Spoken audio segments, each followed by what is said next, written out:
નખત્રાણાના ચંદ્રનગર પાસે પદયાત્રી સેવા કેમ્પ ધમધમી રહ્યો છે. સુમરાસર ગામના આશાપુરા નવયુવક મંડળ દ્વારા પ્રતિવર્ષની માફક આ વર્ષે પણ ચંદ્રનગર ખાતે અદ્ભુત સેવા કેમ્પ કરવામાં આવ્યો છે. પદયાત્રિકોની તન મન ધનથી સભ્યો સેવા કરી રહ્યા છે. સુમરાસર આમતક ન્યૂઝ બ્યુરોનો એક વિસ્તૃત અહેવાલ. આસો નવરાત્રિમાં દેશદેવીમાં આશાપુરાના દર્શન કરવા માટે દેશ પ્રદેશમાંથી માઈ ભક્તોનો વણથંભ્યો પ્રવાહ આવી રહ્યો છે. ખાસ કરીને માના ખોળે માથું ટેકવવા માટે પદયાત્રિકો તલપાપડ બન્યા છે.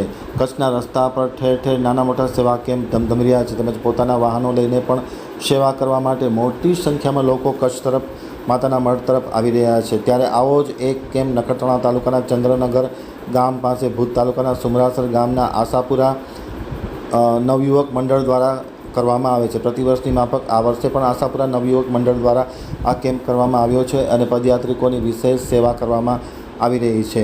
ખાસ કરીને ચા પાણી, નાસ્તો, ભોજન, મેડિકલ સહિતની તમામ પ્રકારની સુવિધાઓ આ નવયુવક મંડળ આયોજિત કેમ્પમાં ઉપલબ્ધ બનાવવામાં આવી છે. એમ વિરમભાઈ આહિરે આમતક ટીવી સાથેની વાતચીતમાં માહિતી આપતા જણાવ્યું છે. ચંદ્રનગર નખત્રાણા ખાતે આ કેમ્પનો લાભ લેવા પણ અનુરોધ કરવામાં આવ્યો છે.